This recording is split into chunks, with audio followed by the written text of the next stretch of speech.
How many of you have been involved in the uh, Lojong training intensive over the past few months? Okay, and how many have not, just so I have a clear on that one? Okay, thank you.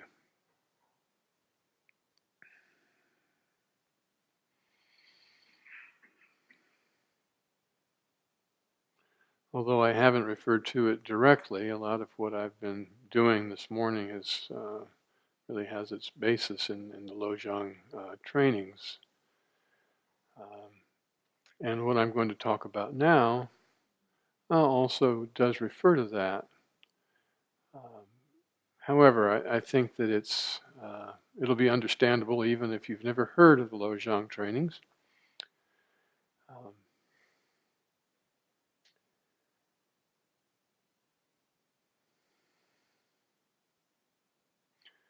Thich Nhat Hanh calls our path the path of understanding and love.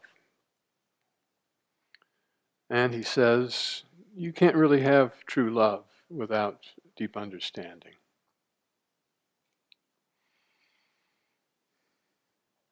And in the Lojong trainings we've been involved with recently, and particularly this second point, this had to do with wisdom and compassion, or absolute and relative bodhicitta, the wisdom mind, the open heart, with the desire to be of benefit to beings in any way possible.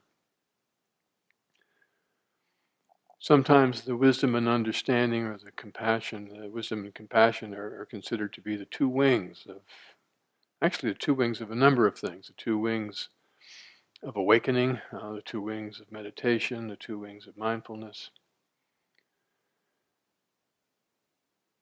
And we've looked a bit at some of what the wisdom part of that is. Earlier this morning, we started with some gratitude, which included the gratitude for the rather remarkable, historically, opportunity we have to simply do what we're doing today.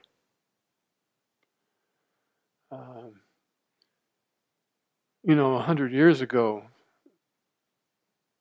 people traveled vast distances and endured great hardships to obtain the teachings that we press a button and have delivered to our door from Amazon. And again, we're so fortunate in our community to have a teacher who is able to, with such skill and such love, unwrap some of these things for us that sometimes seem so difficult. The preciousness of human life is one of the four mind turnings, which is a preliminary practice for these Lojong trainings. Another one is the various aspects of dissatisfactoriness and suffering in the world. It's often given as the last one.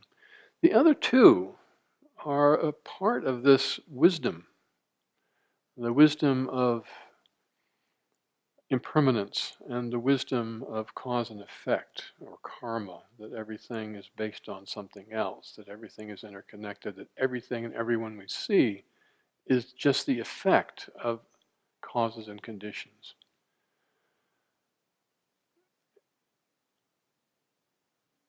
Fred has said on a number of occasions, he occasionally uses different numbers. The most recent one I heard was 80%, that we can get rid of 80% of our suffering if we really realize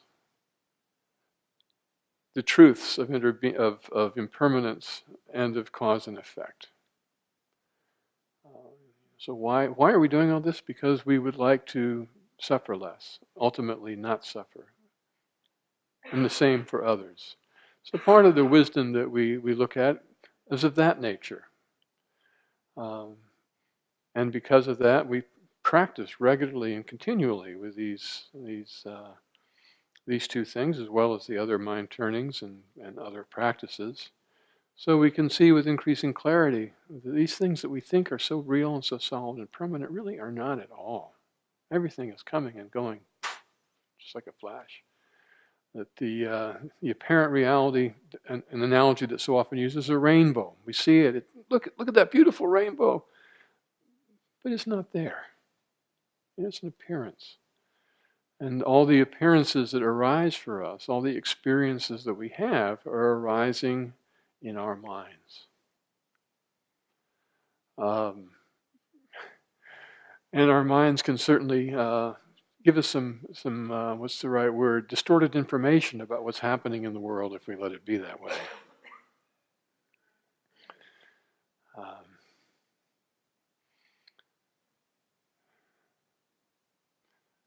I've recently been reading some a text that really addresses some of these things from a psychological perspective, particularly on the consciousness of vision. And it is so clear from the writing and research that's being done recently that we literally create the world we see. And that the things that we see are kind of like icons on a desktop. They're symbolic of what is actually there, but they may not actually be anything like what is, quote, really there. That may sound a little far-fetched, but this is pretty convincing research. And that not only our vision, but all of our sensory modalities are of that nature. That our minds or our brains, however you want to put that, I use it interchangeably at the moment, create our reality. If you walk in front of the bus and you say, okay, I'm not going to have a real bus, it's not going to hit me, sorry, it's not going to work that way. So is something there? Yeah, something is there. We got to get out of the way of the buses. But on the other hand, our experience of our world is created within us, and we kind of looked at some of that today. It's so, what seems so solid turns out not to be so solid. Our bodies, I mean, we went through the five elements, and let's face it, this is public property temporarily on loan. That's all it is. And it's going to get turned back in and used by other people in their public property. And they're going to call it, oh, it's mine now. Well, not really, you know. And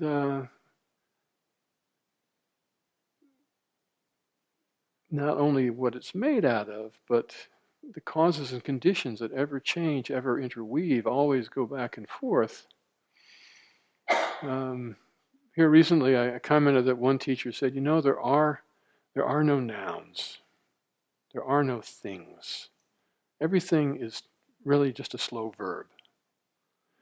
I really like that. You know, I'm looking at a bunch of slow verbs out here.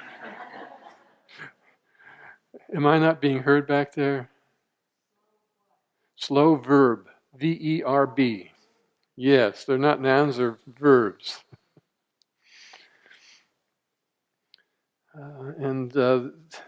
As Fred has said, the more that we are aware of the reality of this not being a thing, but being a shifting matrix of relationships in various ways that is a dance that comes and goes, and it's dancing with everything else, the less suffering we experience.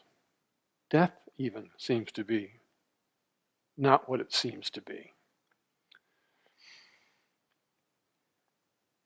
So here are these two wings of understanding and compassion. And the wing of understanding we've been looking at here today is one of, things really aren't as they appear. In fact, maybe they aren't there really quite as solidly as we think, that this is illusory. And part of the teaching has been, you know, we're all magicians in a way. We go around creating our worlds. We live, if we want to see more clearly, in a way, sometimes the phrase is used as a child of illusion. Fred has talked about being the sorcerer, the one that creates, and recognizing it's our mind that is doing this. And that can bring up a bit of a problem. Because if there's nothing really here substantially and inherently self, and there's nothing over there that is not either, then where does the compassion come in? If there's no one really there being compassionate, and there's no one over there to be compassionate to, as they say, where's the love? Where does the love fit into all of this? And it's a knotty problem, and it's one that a number of people have struggled with. And I thought I'd just take a moment and read a couple of descriptions that Trey Kabgan, who is the author of this volume that we've been using in our intensive, mentions.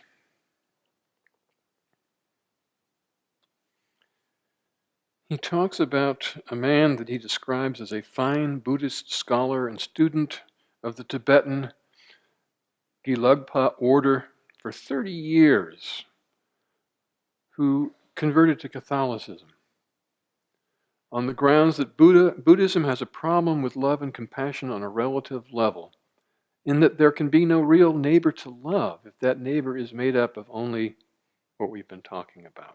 He says dharmas, skandhas, and so on. He says Buddhism is vividly portrayed here as essentially a religion of the whole rather than of the donut.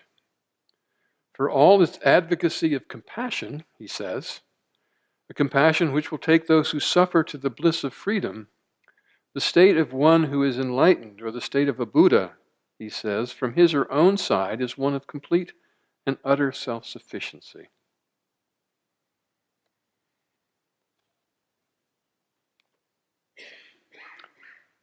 I had a meditative experience at one point that reminded me of that. I was aware of this,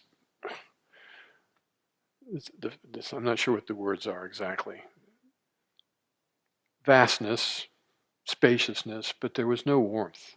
It felt very cold. I did not feel any connection to compassion or loving kindness. And I was talking to a Tibetan Lama who was visiting Asheville, and I told her about this. And her response was, "You missed the boat." And I wish we could say that to this guy. He missed the boat. But he brings up such an interesting question, don't you think? I mean, where's this connection between these things? And then there's another one he speaks of here. A fellow named Heimlich Dumoulin, author of a 2-volume history of Zen Buddhism, says that compassion and emptiness are completely incompatible. The troubling feature of this vision is that it seems to leave no place for a rapport between human beings, since in their transitory human existence they are empty of any self-nature. One is asked to help and save others in the awareness that really there is no one who helps and saves, nor is there anyone who is helped and saved. And this detachment from the illusion of substantiality is supposed to make one all the more energetic and free in the work of compassion. Is there not a logical contradiction here?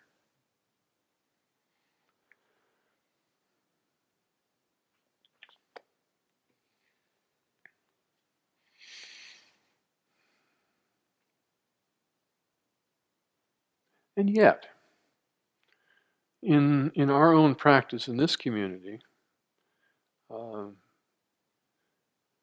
I notice, and I know that other people do as well, is that when we practice in this way, when we really look at this insubstantial nature of ourselves and others, for some reason that's very hard to pin down, probably impossible, feelings of loving kindness and compassion grow ever stronger.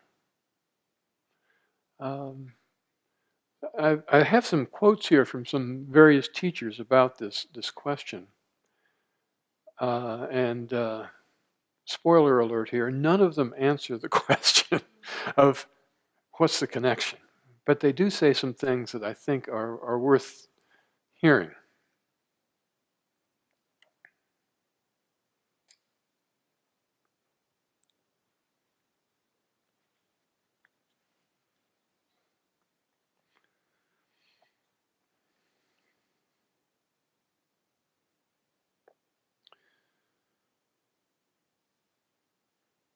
So here's Pema Chodron speaking. She says, bodhicitta exists on two levels. First, there is the unconditional bodhicitta, which is the wisdom aspect. An immediate experience that is refreshingly free of concept, opinion, and our usual all-caught-upness. It's something hugely good that we are not able to pin down even slightly. Like knowing at gut level that there's absolutely nothing to lose. What freedom. Second, there is relative bodhicitta, our ability to keep our hearts and minds opening to suffering without shutting down.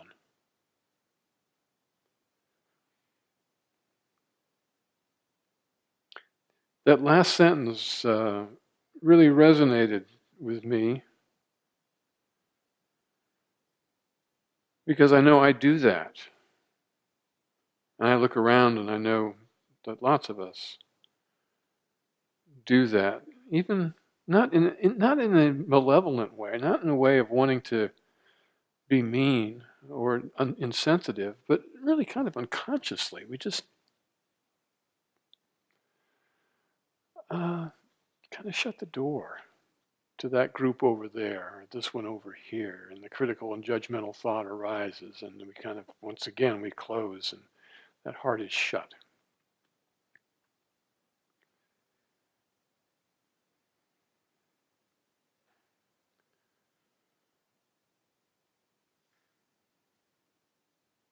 My mind took a left turn there, and my mind said, yeah, and that's why it's so important to really spend time with calm abiding meditation.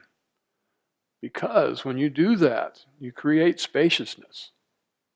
In my experience, literally create a spaciousness that you can take out with you in the world. And when that suffering is in front of you with someone that you want to discount in some way, and your judgmental thought arises, or mind does, there's space. A space for an awareness. My judgmental mind is at work here. Let me take a breath. Let me see what's going on. And then let me decide how I want to be in this moment, in this world. And what aspect of my aspiration is going to be most helpful here. And it's usually not going yada, yada, yada in my mind about my judgmental and critical thoughts. So Pema Chodron here is saying there's an immediate experience that is refreshingly free of concept. And I can hear another voice saying, what do you mean? Ultimate bodhicitta is an experience? No, you can't even say that.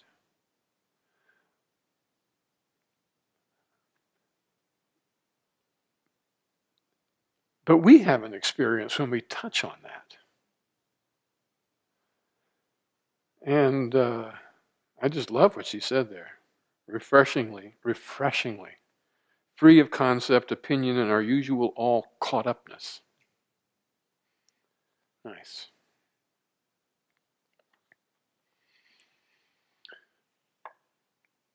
Another metaphor that's often used for the ultimate and the relative, and I suspect that many people in this room have heard it, may have used it themselves in talks they may have given. It's the waves in the water metaphor.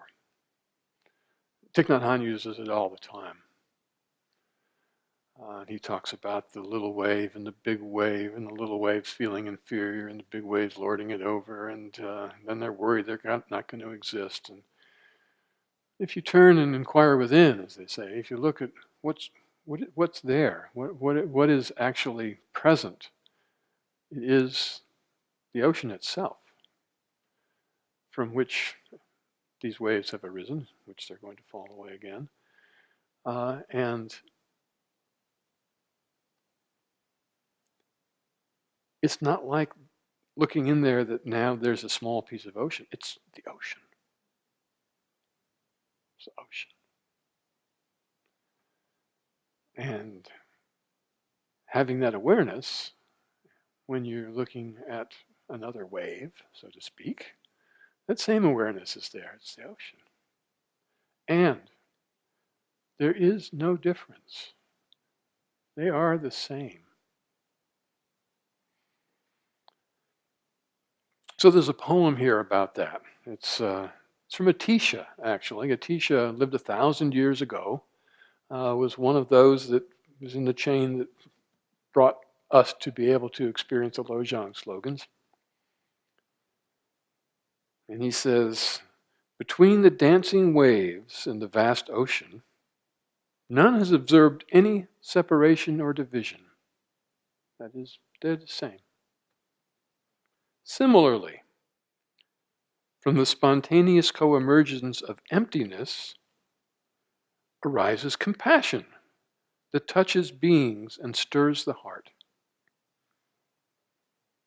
When compassion arises, it does so from emptiness. And when it ceases, it does so in emptiness too, my child. So here is another great teacher that brings up the relative and the absolute and compassion. And again, he doesn't say it's on account of this, but there it is. The two together, and not just together, not separate.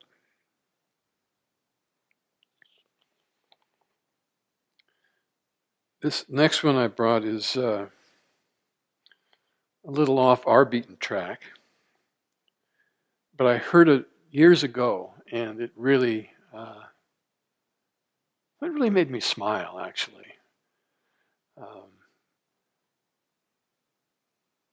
I think at the time I was really perceiving emptiness in that cold way, kind of a nihilistic way, the gee, it's empty, doesn't exist kind of thing, which is so far away from what emptiness actually means. And speaking to that, I think a fellow by the name of James Ishmael Ford, who was a Zen priest and a Unitarian Universalist minister. He became the Universalist minister after he was a Zen priest for a really long time. So that's kind of interesting, I thought. Rather than using the word emptiness, he uses the word boundlessness. And he thinks that translation of shunyata, the word that is usually translated as emptiness, really may make the depth of that more available to people in the West. That's his perception. So he says, all things are boundless. The boundless is nothing other than all things. Form is emptiness. Emptiness is form. All things are boundless. The boundless is nothing other than all things.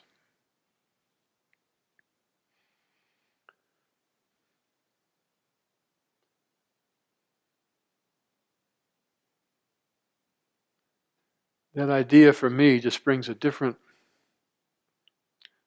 look, a different feel to my own exploration of emptiness.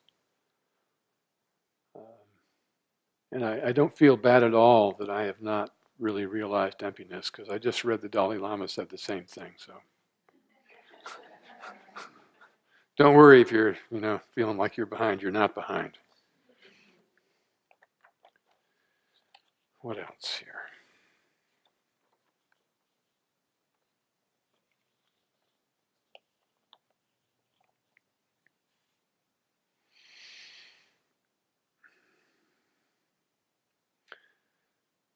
This next one is from Zen Master Norman Fisher, who actually wrote a commentary on the Lojong slogans. A very good one, I think. We didn't post it up there, but for those that might be interested who are doing the intensive, he's written what I think is a good one from a slightly different perspective. He's the only purely Zen guy I'm aware of that wrote such a book. There may be others, but I don't know them. And what he said was, if I see the boundarylessness of me and you. And recognize that my suffering and your suffering are one suffering,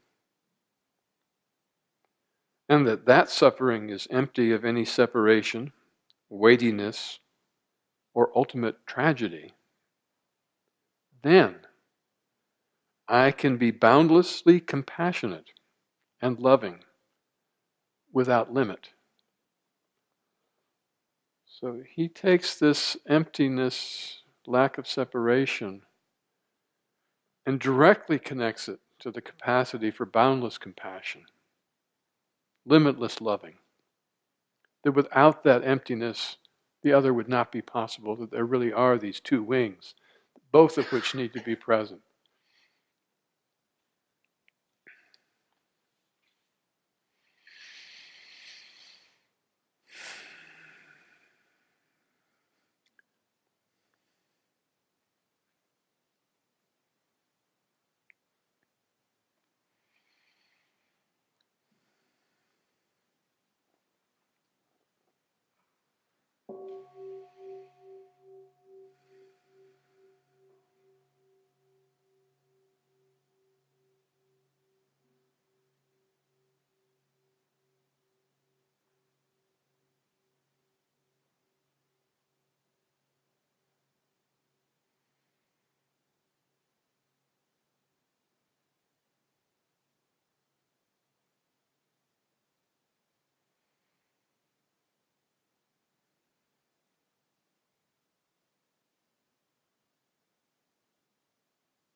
And then there's Rumi, the Sufi poet.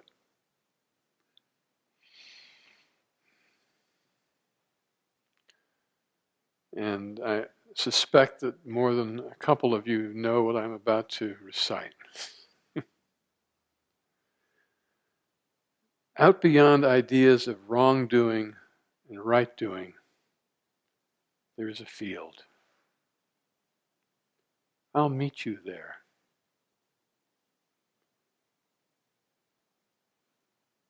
When the soul lies down in that grass, the world is too full to talk about.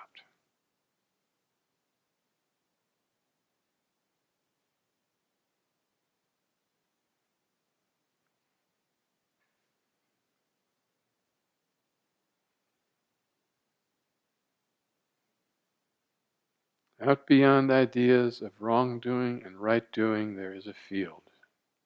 I'll meet you there.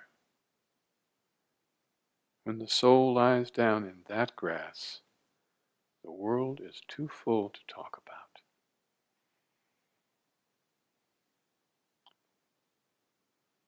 Now, he's not in the Buddhist tradition, he's a Sufi. But what a wonderful description of the absolute and the relative, of the wisdom and of the compassion.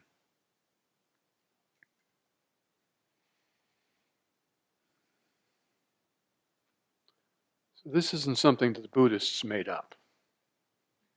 You find this in all the traditions in one way or another. Thomas Merton talks about this. In fact, he wrote something about that just before his untimely death. He was on a trip in Asia and had an overwhelming experience of openness. He describes it as being almost physical and just overwhelming compassion together. So all of the world's traditions have this, have seen this. So Rumi says, out beyond ideas of wrongdoing and right doing. And that often brings up a question of, what do you mean, a right doing and a wrongdoing?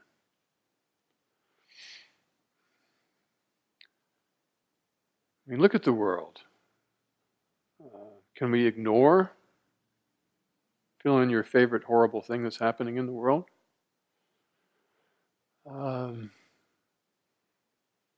It's just illusion, so perhaps we can treat it as such and just watch it.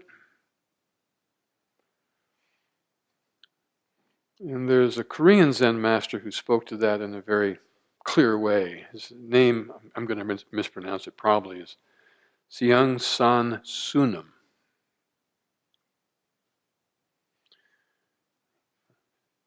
And this is quintessential Zen.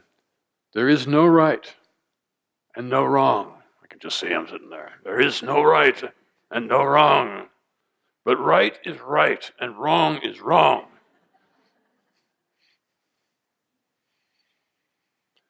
And that also is a differentiation between the absolute and the relative. In this world, we need to respond to the suffering of other beings.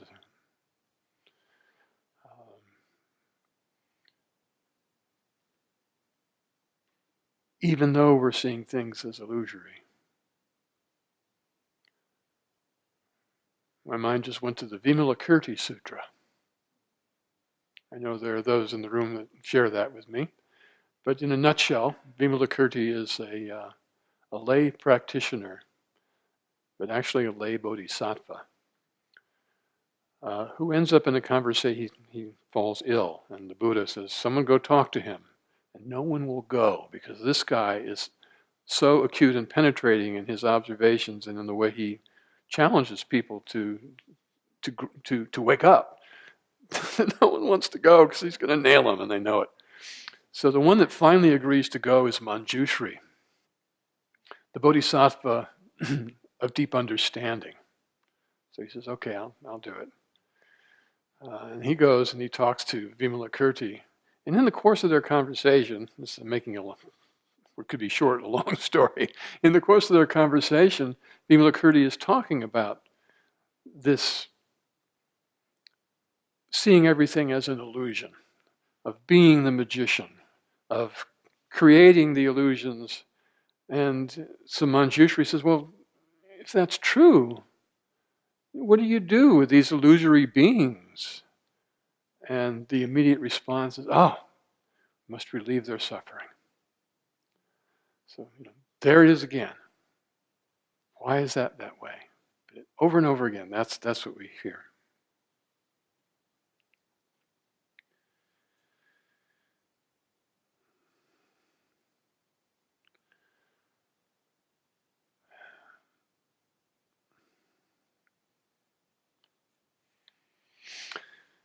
So,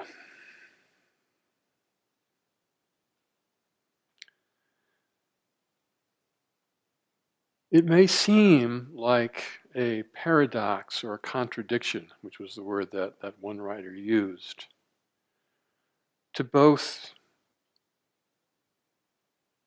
rest in the essence of ground or being with nothing needing to be different than it is. No preferences arising, no thinking of good, bad, indifferent. This conceptless huge good that Pema Chodron mentioned, where we know there is absolutely nothing to lose.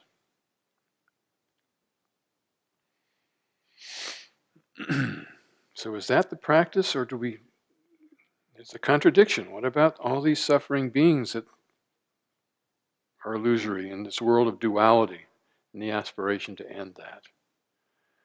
And I know that the terms both and instead of either or have been used in the community here on a number of occasions, and this is exactly that. This is not a either or question. This is a both and question. And the practice that we do cultivates both of these wings.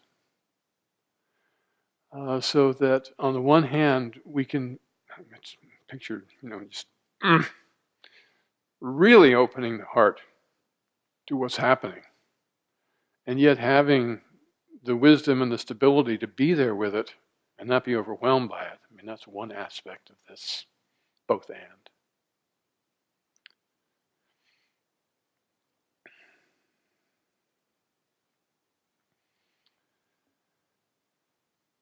The last little example I brought, a number of you have probably heard because I think I mentioned it in a couple of the mentoring groups. It's probably the pithiest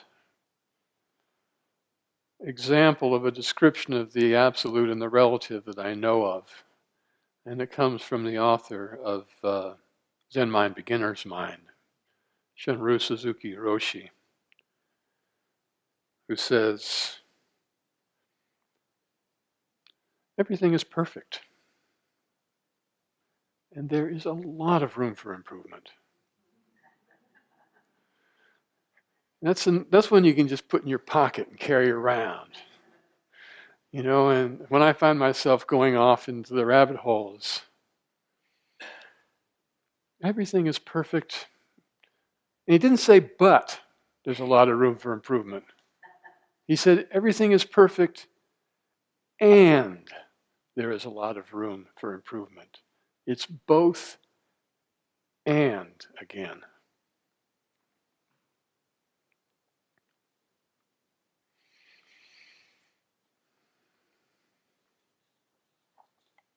So I think I'm going to stop there.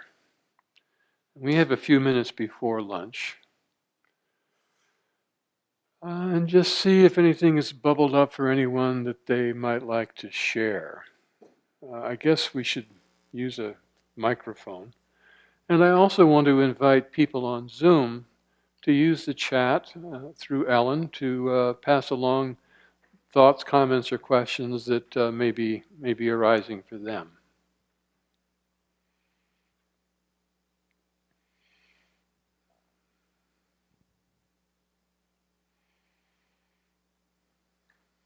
Good morning. Hello. This is my first time at the center, but I've been studying for a long Is time. that microphone coming on? Can you hear me? Yeah. I can hear you because I'm sitting right here. Can everybody back there hear her? No. Is that microphone on? Do we need to do Hello? some? Ah. Well, Okay. welcome. Your first time here.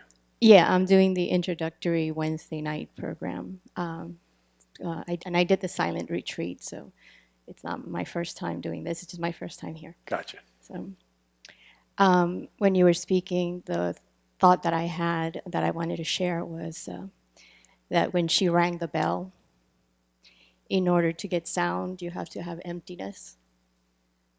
So in order to move from suffering to compassion, you need to go through the emptiness. So I just wanted to share that.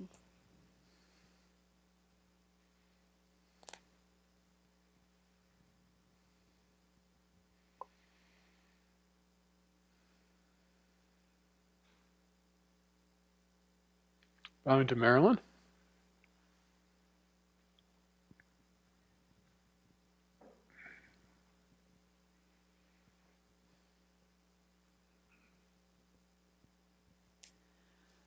I'm fascinated with how emptiness captures, and then I grab a hold of it. And the most recent was sitting with beautiful meditation. I'm just letting go and letting go. And I noticed when there was space, a level of openness, for lack of better words, thoughts just came running in, and that grabbing. It was very interesting to see with a little bit more because there was more space. But they've got to make sure I'm real here. You know, wait, come back. We're not going to, that was really delightful because of course I could go back and practice again and greater awareness of that grabbing a hold and appreciating how that grabbing a hold actually put a wall in the moment. So there was that. Very helpful. So thank you.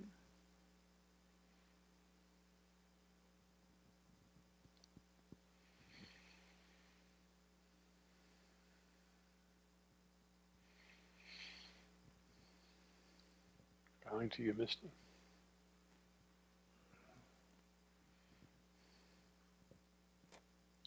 So this talk made me think about how I really resonate with the term boundless, and maybe not instead of, but as a way of working with the concept of emptiness. And sometimes, this is my first time with the Lojong, not this today, but this intensive, and I've often considered that I think one of the difficulties is working with our definitions that we already have in place. So I liked the concept of boundless and how that opened up for me the need to sort of remove the constricture of our self-centeredness. So when we become boundless, then that frees up compassion. So I definitely see the connection, just changing my perspective around the word boundless. Thank you.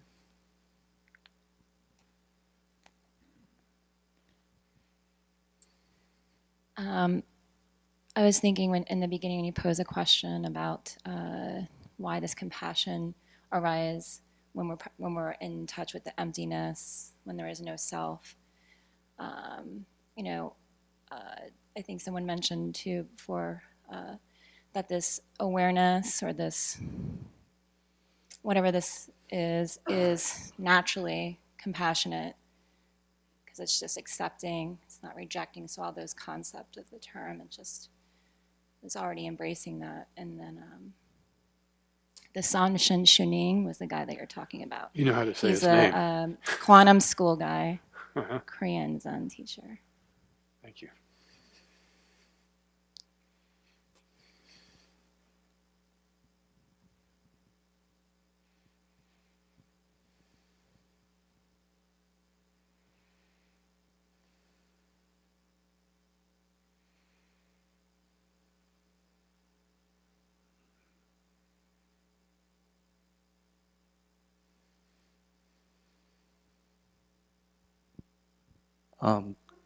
Ready to hear me?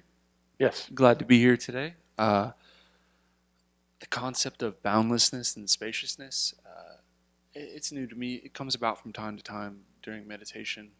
Will there be that space? As we were walking, doing walking meditation in the morning, just looking at the nature and sort of taking in nature that way. For the first time ever, I actually looked at the Swan Motel and saw something good. So, and that was a little starfish on the side of it. Did anybody notice that? That was the first time ever, and I've been here for like a year and a half. So that's spaciousness for you. The Swan Motel has something nice about it. So, And give all of us a different perspective on the swans.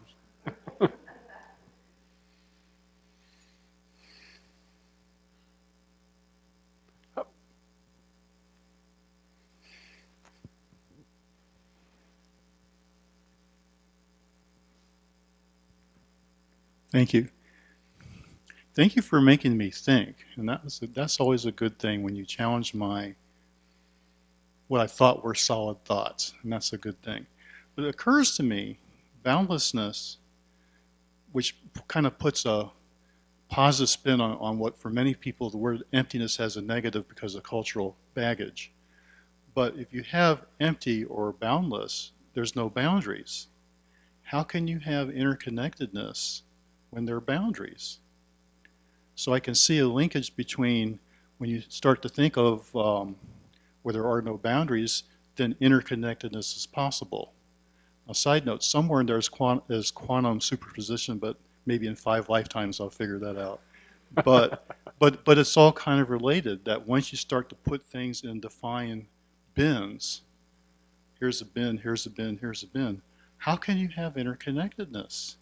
And when you have interconnectedness, experience that, that's where compassion makes sense. Otherwise, you're a silo that in the extreme, no interaction, no interaction, no interaction. And therefore, compassion in that scenario doesn't make any sense. It's only, how can we have that without the boundaryless or boundlessness kind of thing? Now, that's a work in progress. It started about half an hour ago based on your thoughts. I got you, and I was wishing you could have talked to that fellow that wrote what he did in here, because it was a good answer for him. Thank you.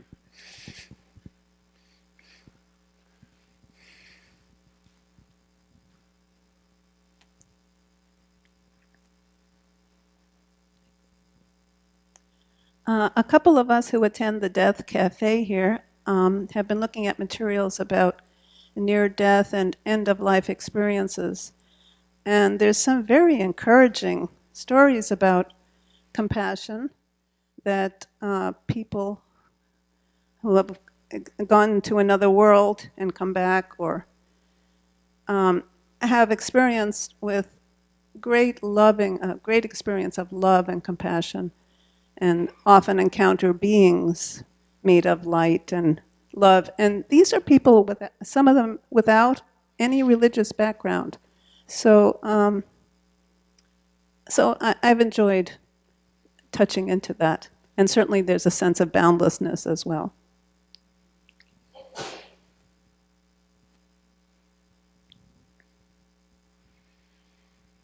I think we have time for one, maybe two more.